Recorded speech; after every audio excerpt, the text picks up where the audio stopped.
Hello, and welcome to Wine with Wita, the podcast that is dedicated to engaging with health professionals and caregivers in meaningful discussions.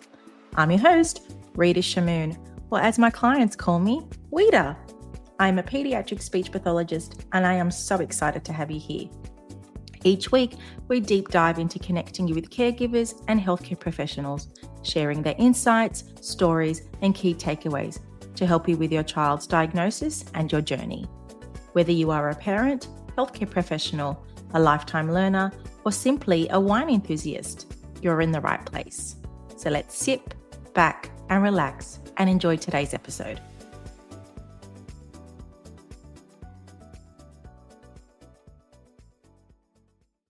Hey everyone, welcome to another episode of Wine with Wita.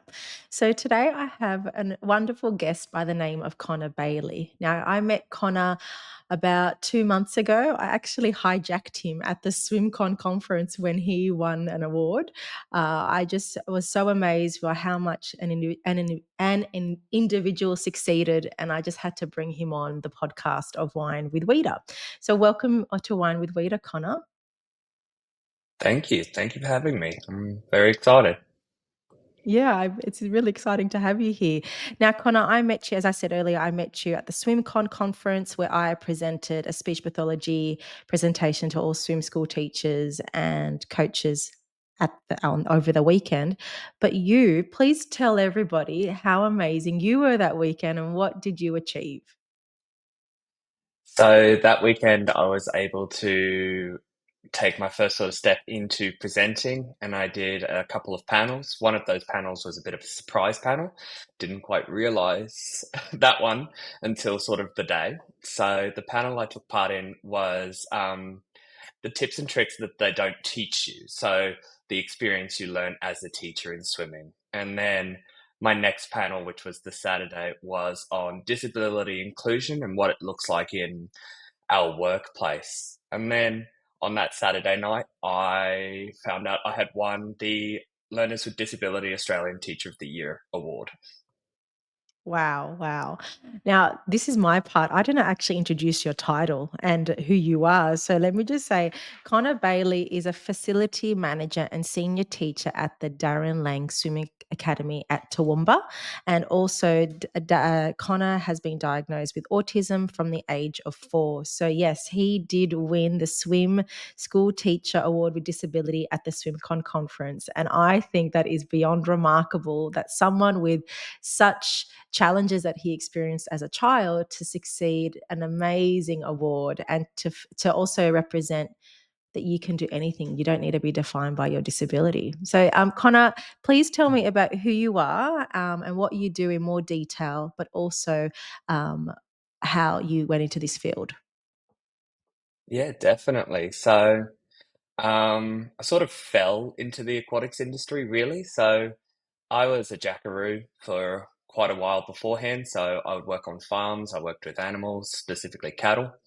And so I did that for a fairly long time. And then Queensland had a massive drought, 2019, so much so through New South Wales, and all of those sort of inland territories really were affected by drought. And I just lost the heart for it. I felt like I was putting down more animals than I could keep alive, and it really sort of sucked the life out of me, basically. So Mm.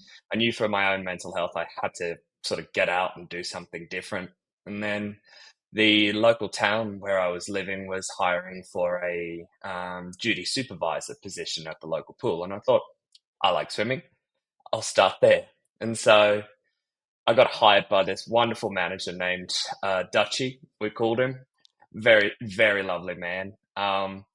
We had our interview beside the pool, lasted for 5 minutes, and then he said, "Yep, I'll take you." He would later tell me that it was because there was no other applicants, but I glossed past that bit. Um, so I started there, and then um, I can have a bit of a black and white approach, I suppose, from my diagnosis. So I sort of got into the workplace health and safety compliance side of things, hence my facility manager title now. Mm. So I did a lot of workplace health and safety compliance for that pool, and then that sort of extended to all of the Western Downs where I was located at the time. So it took in about 7 pools. I would assist in supervising and assist with WHS compliance and things like that. Then obviously COVID hit, and that Mm. really affected our industry. Um, it was horrendous. We were all stood down, but that's not the right wording. But basically, obviously, we weren't allowed to operate, and a business can't just keep employees for the sake of keeping them. So we were all stood down, and then sort of in the midst of that, I decided I didn't want to live rurally anymore. My mum has a couple health issues now, so we wanted to move somewhere where she's able to access a better grade of care. So we decided to move to Toowoomba. Um, and I was just like, well, I'll just resume drop. I was liking the aquatics industry, so I figured I'd stay in it. At that point, I became a teacher, I became a coach, I became a baby teacher, got those qualifications, and I thought, I'm liking this, I'll stick with it. And then moved to Toowoomba. Darren Lang Swimming Academy was the only place that gave me an interview, which sort of surprised me. I was like, because obviously our industry was just coming back from COVID and everybody Mm. was advertising.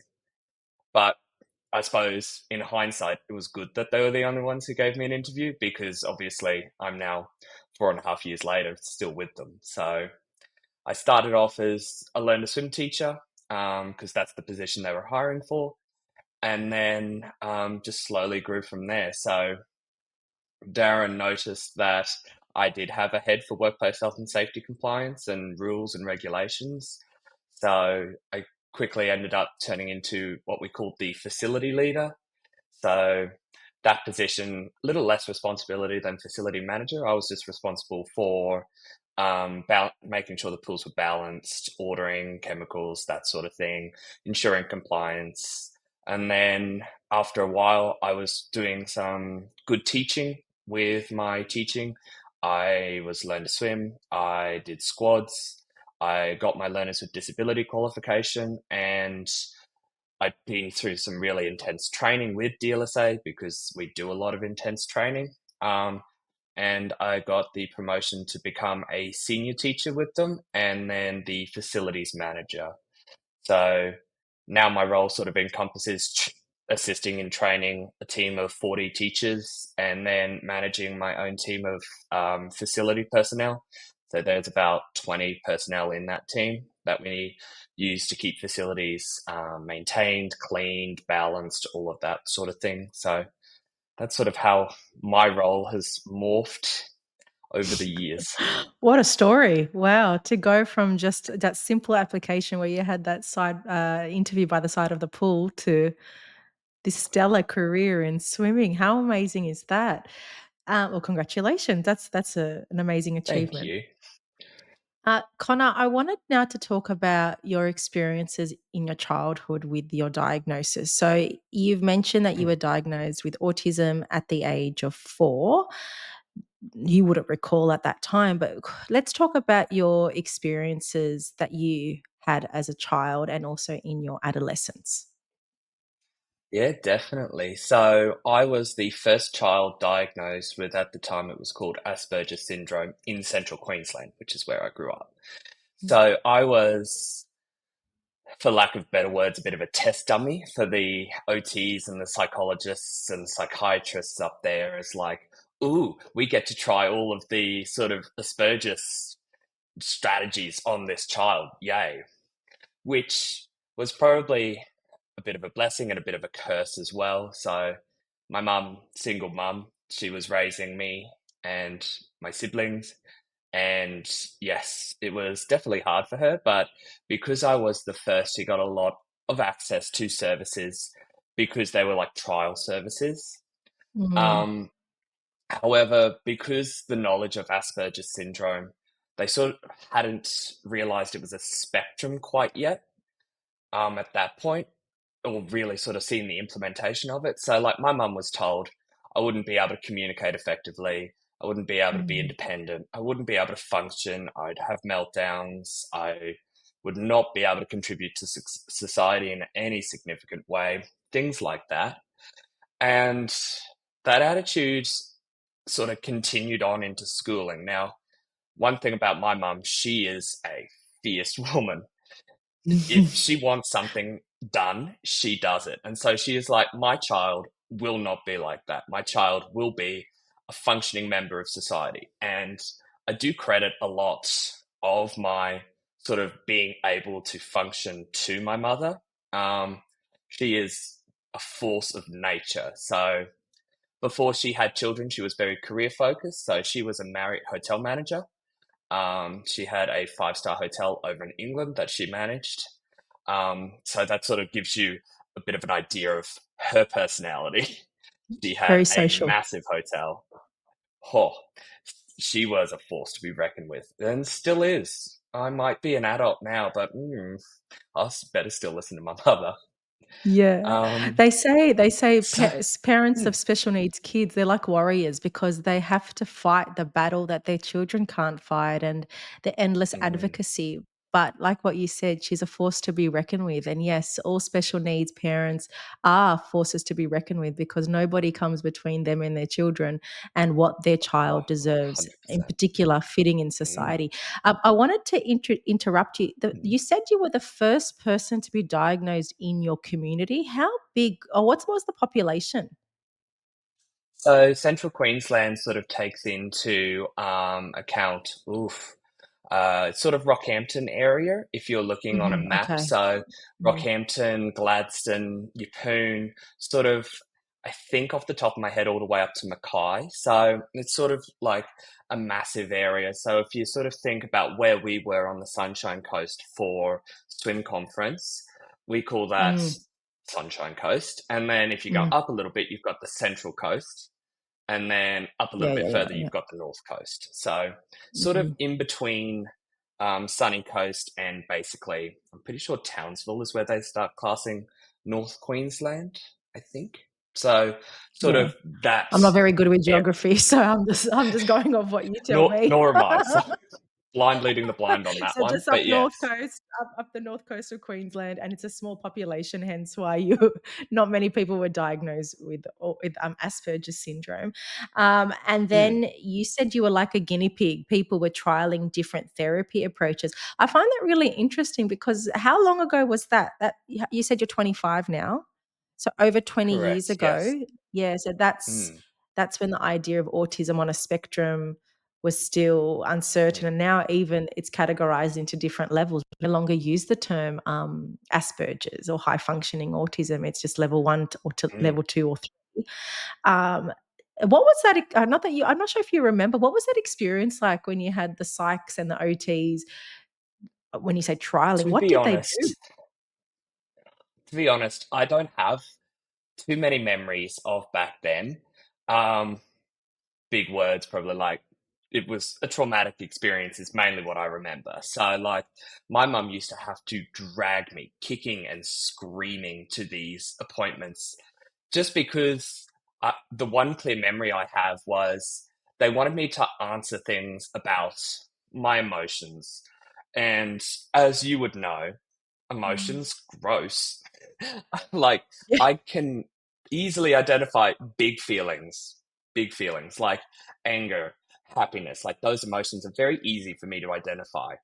But I struggle, obviously, identifying the more subtle type of emotions. And so they would ask me questions about emotions, and all I remember would be like, I don't know, I don't understand.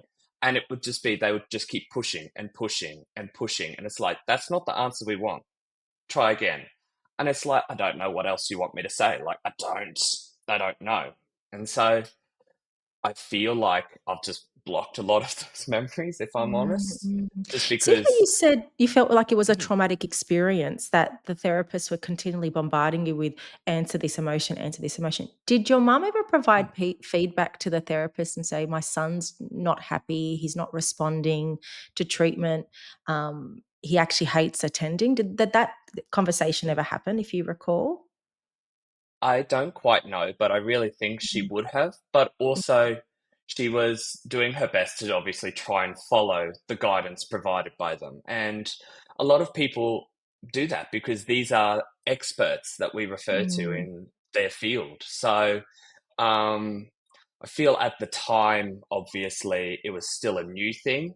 And I definitely don't agree with some of the theories that used to be around Asperger's syndrome and how they were pushed onto me. I don't agree with this. However, that was their expertise at the time. So, whilst I Well, think my mother would have definitely said, no, this isn't working, I'm pretty sure she would have also had to trust that these are the trust it, yeah. experts. Like, Do you mm, recall what approach it was? Like, did they have a title for it? no. So, No. I just remember, I'm pretty sure it was an OT, Mm, my memory. It was an OT and it was just literally, no, you gotta, no, no, no. That's not the answer yeah. you need to give us. And it's like, it's the only answer I know. So Yeah. it was a bit rough. Firstly, I wanted to apologize as a therapist to think that you experienced that because in therapy, therapy should be fun, engaging, and motivating. And the fact that you were always answered with a negative no, no, no, it makes me actually question what was the approach that was used? Was live. And I think it also reinforces the importance of following the child's lead and really tapping into their interests to get that engagement, to get that interaction. Because if I'm on your side, then you're going to be on my side as well. So sorry that Mm, you experienced that. That's not how I believe therapists should be. mm. I definitely feel like through the years it did get better. I remember one particular OT that I had probably when I was, I want to say 7 or 8.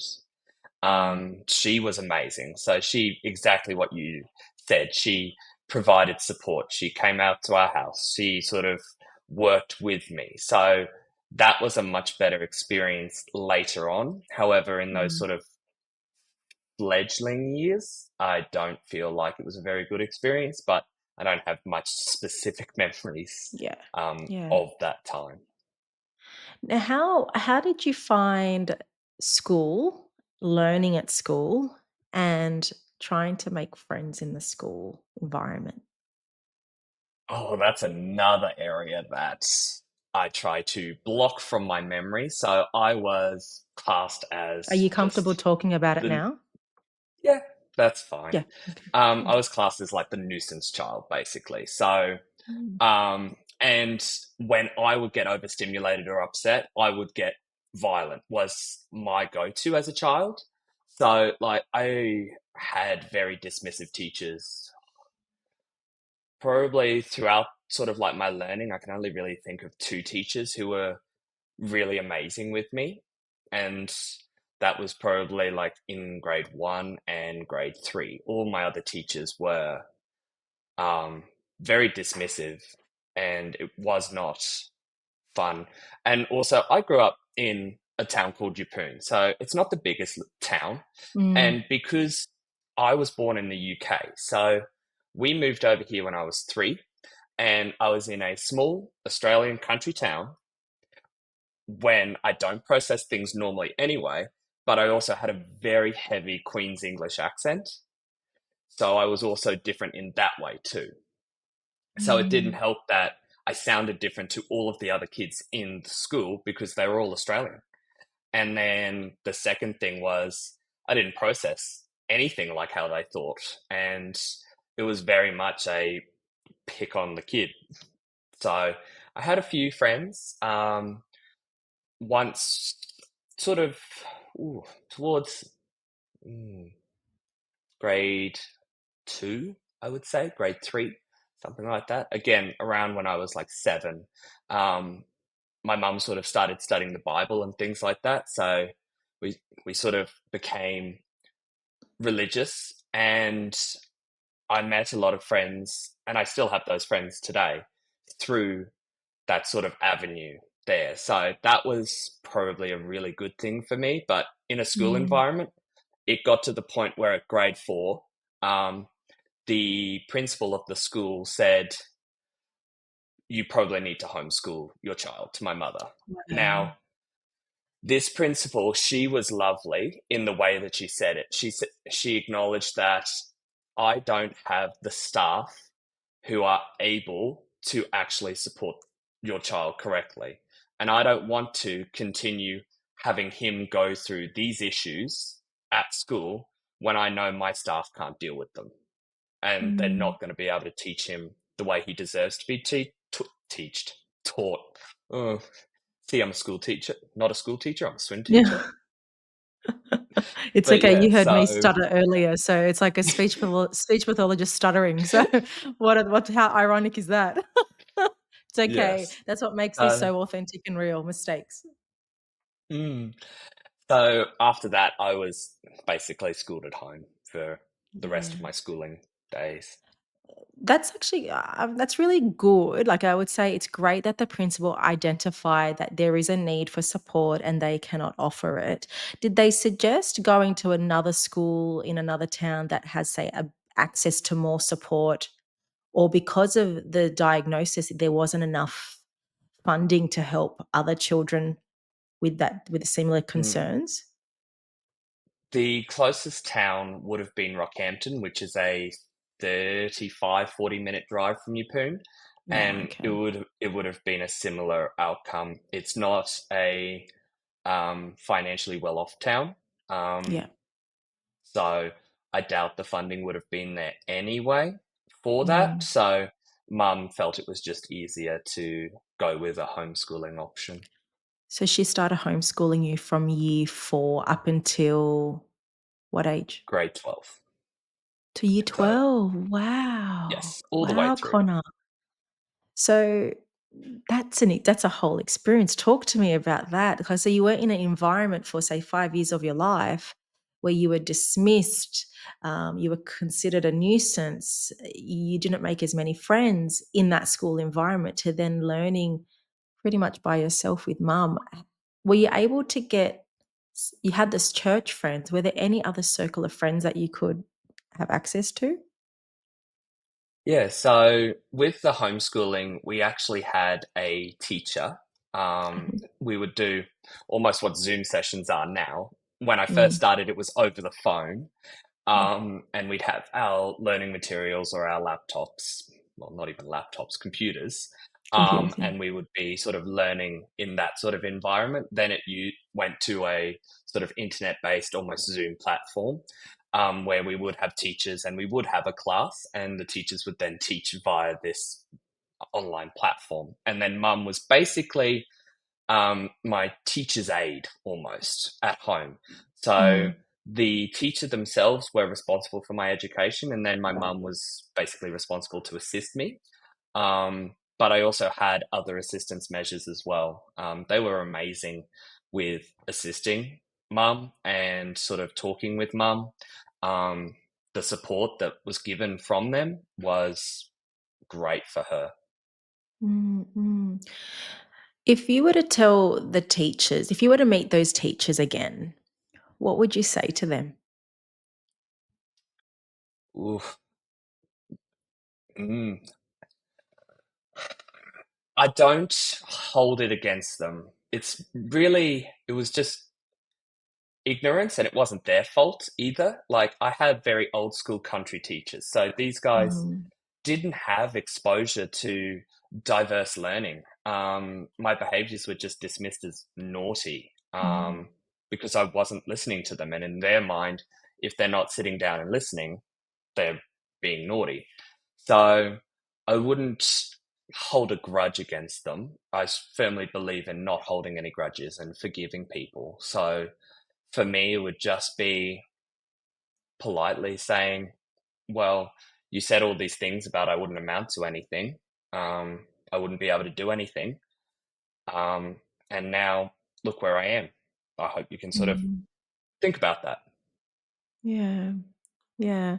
Also telling them, I behave that way, that's also my communication. Mm, Understanding you've labeled me as naughty, you've labeled me as a nuisance, but really, as you said, Connor, I was overregulated. I needed to have some regulation or some mm, support to help me cope with feeling overwhelmed or underwhelmed with whatever the situation mm, presented, or even knowing how to talk to me, because I don't, as you said earlier, I don't understand things the way that other people would understand. So, yeah, I really mm. would tell them, understand that my behavior is also my communication. Yeah. So now, so you Definitely. finish, let's talk, you go to year 12 and now you're left out of the Hmm. big bad world of whatever you choose to do. What was that like? I enjoyed not having so much schoolwork to do. I'm not a studious type of person. Um, Not at all. I definitely my psychologist is like, yeah, look, we probably need to have a look at an ADHD diagnosis as well because that sort of comes as you age, especially those diagnosed with ASD really young. And back when there wasn't a lot of support for it, definitely she's like, I'm sensing ADHD as well here. So I will contribute that to my, no study. Yes. But after that, I just sort of just started working as a cleaner. Basically, it was nice. Sort of, I don't mind cleaning things, so Mm, started mm, mm. cleaning, got a job, sort of started working, and then yeah, we moved to a country town and started working on a farm as a jackaroo. And then went from there. Uh, let's talk now how you, in your adult life, how you manage with your diagnosis, particularly with the social cues and stuff. Do you still access support to help with that, or is it just you trial and error with your interactions? Trial and error is the main one I Yeah, learned from. I'll be like, yeah. I really didn't mean that. Why are you upset? And they're like, you were actually really horrible to me. And I'm like, oh, I'm very sorry. I was just stating Can you something give in an my mind. example?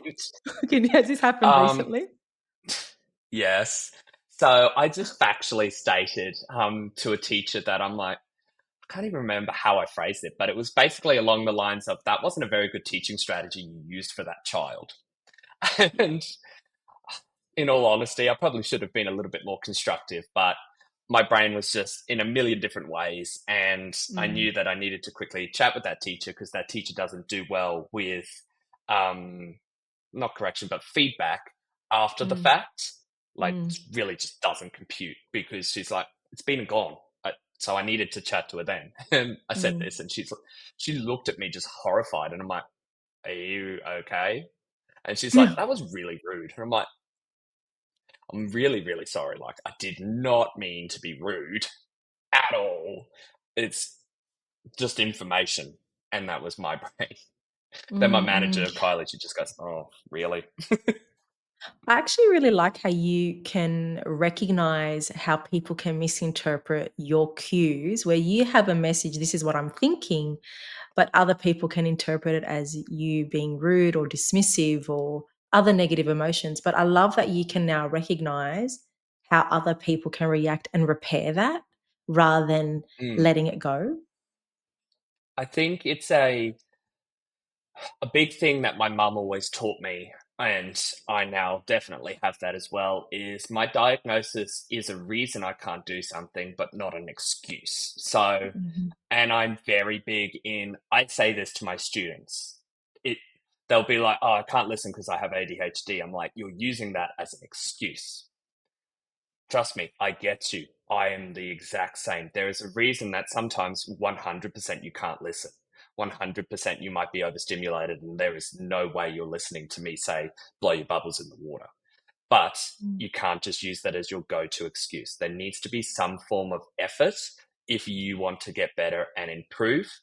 And it was really hard for me to do that growing up. Um, my mum would constantly go, hey, what was that? Or my mum would be like, you just really hurt my feelings by saying that. Like, Mm. oh, that one car ride, mum was singing to, I think, Pat Benatar. And I just said, oh, mum, you can't sing. Don't Oh, do that. Because you don't I say was that just to like, your she's mum. not singing like I did. I'm like, she's not singing like Pat Benatar. Stop. Like, Pat Benatar sings that song. Why are you singing it? And she's like, that was incredibly rude. And I'm like, oh, Mhm. I was. And so it was things like that growing up Yeah, that sort of helped me to identify that if I say something wrong, yeah, I've got to own it because even yeah, though I have a disability, that doesn't excuse how my words have yeah. made somebody else feel is a big thing. Yeah. Like, I could just go, that was really rude of you to say that. I'm like, sorry, I have ASD. That's just how it is.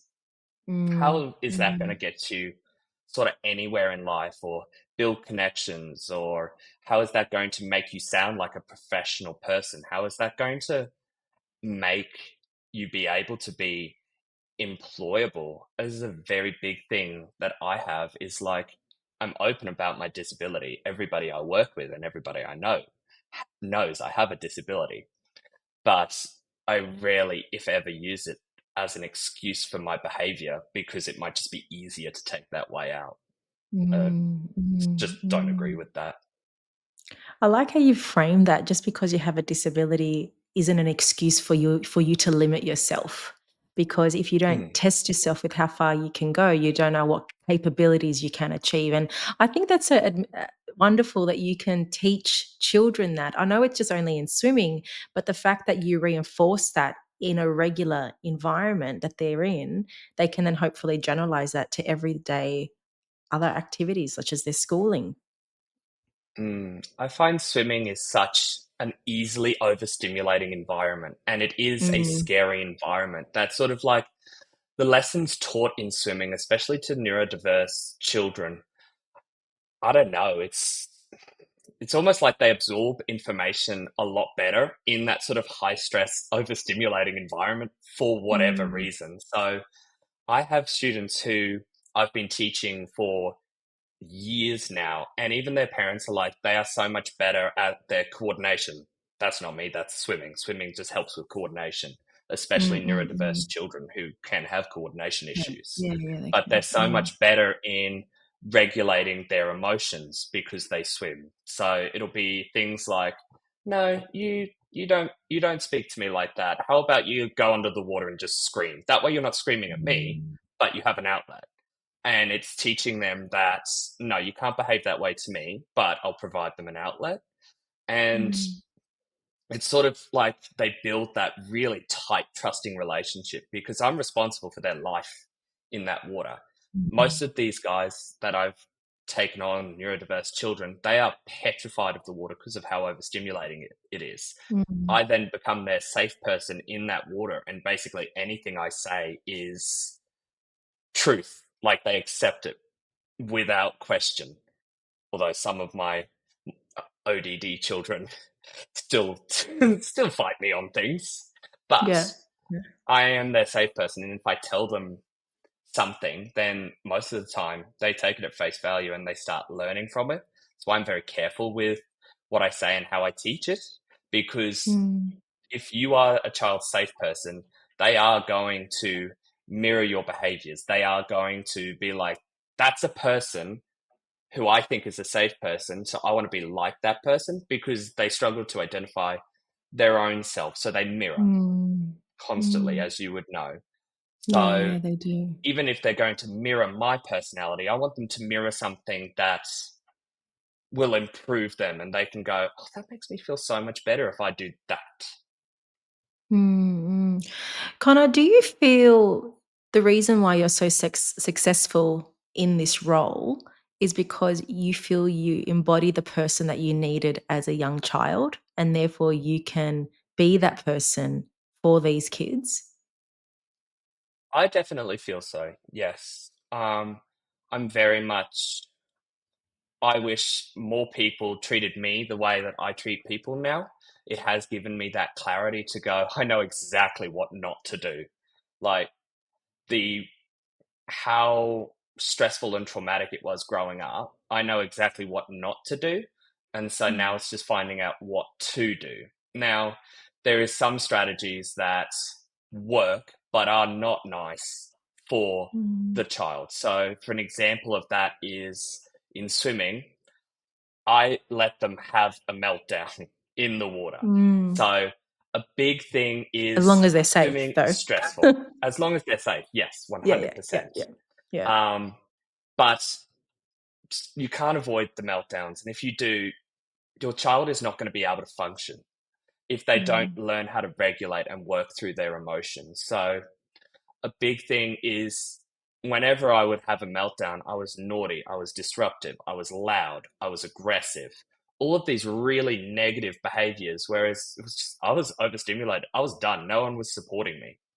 And mm, so I always tell these parents of these children, let them have their meltdowns in the water. Like they might be so angry, red in the face. Like I've been a part of some major meltdowns, Mm, but they need to work through it and they need to have that safe environment to work through their emotions at that meltdown point. And I know a lot of the families that I deal with, after just about every lesson, they're like, I'm so sorry. And I'm like, you don't have to apologize for your child's behavior because I know mm, exactly what they're feeling. Because in schools, they are judged. So, someone who I'm close with, her child, this is an example that just happened, her child attends a prestigious private school.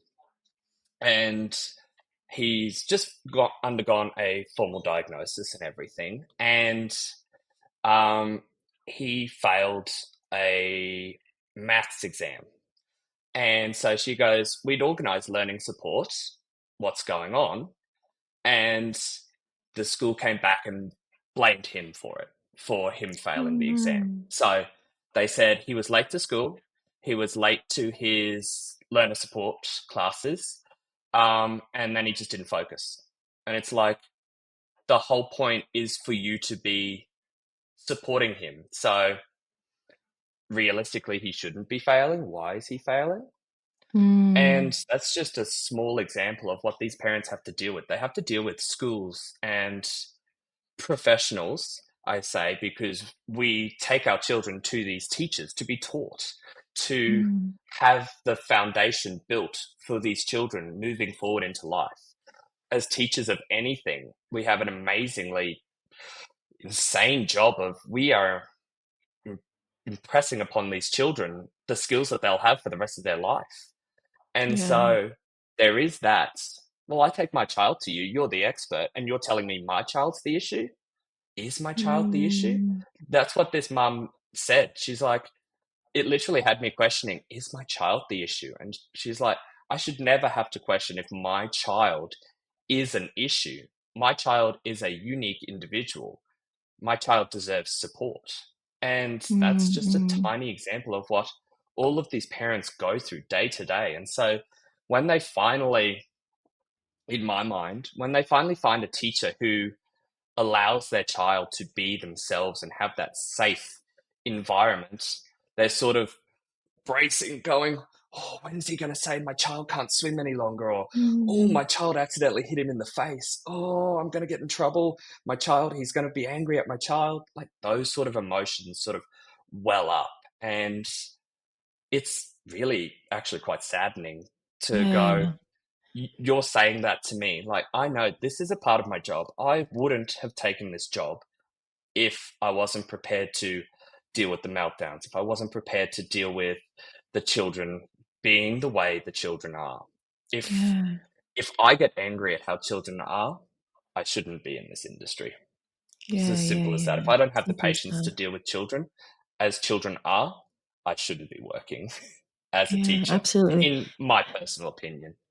You've explored really important points there that how parents feel when their child is about to possibly hit somebody or going to react. And as a mum myself, you do feel very guilty if a child behaves that way because you didn't teach the child to do that, nor did you want the child to do that. And so there's that sort of shame that comes with the diagnosis that parents carry because they see it as a reflection of, I raised the child that way. And it's so Mm, important that teachers and health professionals support parents along the way and say, this is not on you. This is not on you. This is your mm, way your child's expressing themselves. Let's support your child so they're in a safe place firstly, but also in an optimal place for them to learn at when it's the best mm, time for them to learn. And if that means, as you said, letting them have the tantrum in the pool, but being there so that they're safe, protected, and also providing the support till they're regulated so you can help them learn the skills in the pool, I feel parents need to have that recognition much more than what they're actually hearing on a day-to-day basis. I 100% agree. And like my mum, obviously, my sibling, they also have a diagnosis of ADHD as well. Now, she is Mm, my younger sibling. And so, mum was a single mum trying to raise two of her children with neurodiverse Special needs. Yeah. diagnosis. And it's not until sort of recently, like everything's sort of almost, I suppose, caught up with her. And she's Mm, like, the shame of having a violent child was really intense for her. Like, she's like, I didn't raise him to be like this. Like, why am I getting in trouble as such for mm, something that I haven't taught? Like, I can't help how he is growing up. mm. And yeah, it's really saddening. Like, there is times where behavior can be caused by parental influence, 100%. But there is also Yeah, I get times you. when be- behavior is not caused by parental influence. There is times when it is caused by the child's diagnosis, how they interpret the world, how dysregulated they're feeling. It's not on a whole the parent's fault unless obviously there is abuse tied up in Yeah. that. Yeah, I get However, you. Yeah. we're not Mm, talking about that is not the majority of parents that we talk about. They are a minority. mm, So mm, mm, it's really hard to convey that message to my families that I've walked away, like I've had black eyes. I have scars from kids where they've scratched me because of they're petrified of the water, and it's not their fault. They're just trying to get out mm, of the water, so they're climbing up me. And it's literally like you have to almost go through that pain and not react to that child, and still you're nice and calm. Like I'm holding these children like up here and low voice, gentle movements, and these kids are crying, panicking because their feet have touched the mm, water. And oh my mm, goodness, mm, that water mm. feels so gross on my feet. Yeah, yeah, yeah, And yeah. it's, yeah, hard. Yeah. Connor, what a privilege for DLS Darrell Lang Swimming Academy to have someone like you working there. I feel the fact that you've had the experiences growing up and able to then relate and support these kids, you are changing these kids' lives. And as Mm, you said earlier, kids need that safe person. Kids need that person to model off. And the fact that you are creating such remarkable change with these kids, I don't I don't even think they recognize the impact of that yet. And what an honor. What an honor for you to work there. And what a privilege that you won that award as well. So you definitely deserve that award. mm. So keep I Thank you. hope that other swimming teachers can listen to this podcast and understand, again, as I've said throughout the chat, a child's behavior is not their communication and is not a reflection of a parent and how they are parenting. Children behave, as you said, in certain ways because they're in this state that they can't control. Let's not diagnose or let's not label these kids through their behavior, but let's think about how we can help them. And Connor, you expressed that wonderfully today. So thank you. Thank you. Thank you. Appreciate that. Definitely If something you that I live by. Yeah, yeah, and I feel even is it you don't even have to be a swimming teacher to learn this. I think all childcare workers, allied health professionals, and teachers, if you can't or if you're struggling to do the job, then find someone who can. Yeah, because Mm, it does get overwhelming. It does get quite intense, especially when you're dealing with children every day with the same behaviors. So, yeah, as you said earlier, there's a great level of patience that you need, but alongside that, mm, a supportive team to help guide you emotionally and physically too. Yeah. Connor, mm. this has been a wonderful chat. Thank you for your time today. It has been amazing.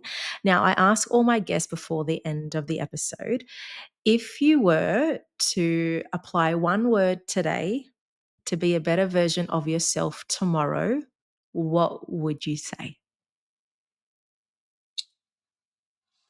Oh, understanding. Understanding. Do you want to elaborate on that? Mm. The understanding to look beyond what a child is doing, to the understanding to look beyond what their parent is communicating. Like, as we said, like these parents are warriors and they can come off as, bam, this is what you are going to do for my child. because they have Mm, to. This world isn't mm, built to support them or their child at the moment. And so the mm, understanding to look past the, holy cow, right, okay, I got you, to look mm, past that initial intensity to go, that parent just wants their child accepted and supported. That's a big mm. thing for me. Yeah. Everyone have understanding and awareness. There's so much more to the child itself. There's that aspects of the Mm. diagnosis and the impact of that on the family. Yes, 100% agree. Thank you for reinforcing that. Now, anyone who wants to go see Connor in Toowoomba, by all means, you can go there. But Connor, I really actually think you should do some talks. I feel like the fact that So you are that's on this actually platform. Yeah. That's a very good point. So, coming in 2025, we are doing some webinars on neurodiversity. I'm Yeah. partnering with SCTA, who ran the conference that you were able to attend. Yeah. So, we're going to be working on more neurodiversity stuff there. And as well, I will be presenting at SwimCon 2025 in Adelaide. Oh, that's remarkable. Make sure you post all the great content online so people can have access to it too if they can't attend. Definitely. Thank you again, Connor, and thanks everyone. I hope today you understood the perspective of someone that is autistic and the challenges that they faced. And I hope you learnt and reinforced the message that we've said, that understand a child's behavior as their way of communicating. I look forward to bringing you another amazing episode next week. Take care, guys. Have a good one. Thank you for tuning into another episode of Wine with Wita. I hope you found some new inspiration, learnt something new, or gained a fresh perspective. If you enjoyed this episode, I'd be so grateful if you please leave a 5-star review, as it really helps the show get in the ears of new listeners, plus it takes 5 seconds. If you're keen for more strategies and insights, then head over to Instagram and follow RS Speech Pathology.